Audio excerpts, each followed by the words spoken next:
Okay.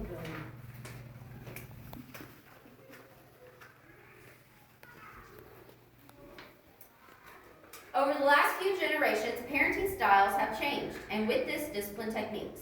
Spanking is still a huge part in how parents discipline their children. Most of my audience is either made up of parents themselves, caregivers, or parents of older children, who are now grandparents.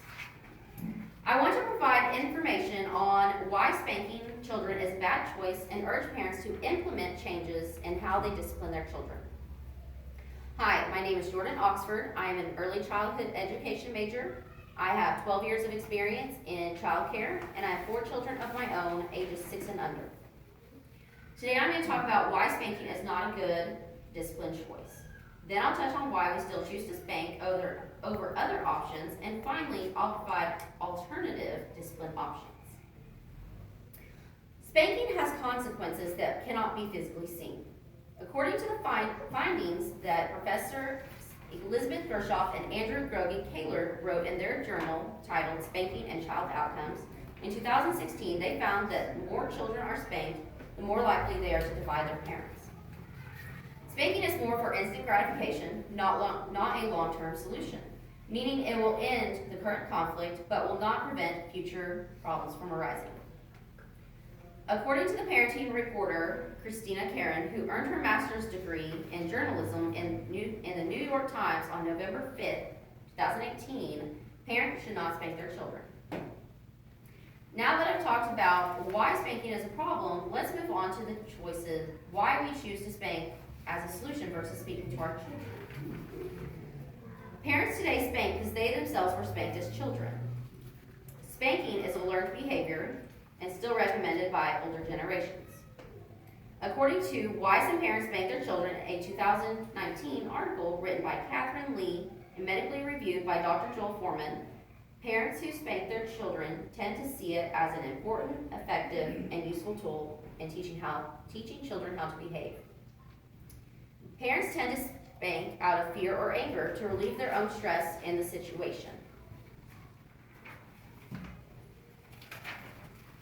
Now that we have covered why spanking is a problem and why parents today choose to spank, let's move on to a few solutions on how to avoid spanking our children.